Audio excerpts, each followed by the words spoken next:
T-Rex arm, and all I do is just tap it. Tap it as fast as I can, just let and bounce off. So here,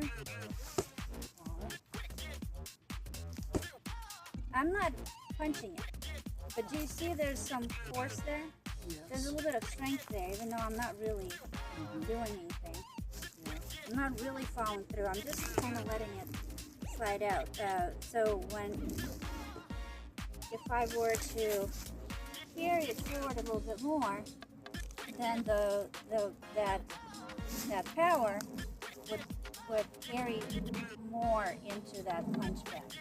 But because I'm just tapping it, it's not really much.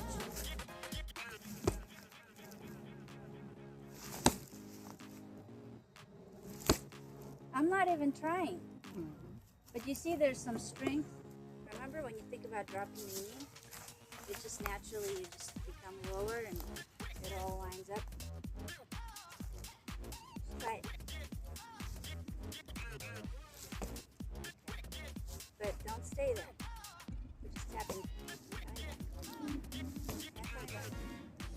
Tap, come back. But grab your hand. I shouldn't be able to grab you.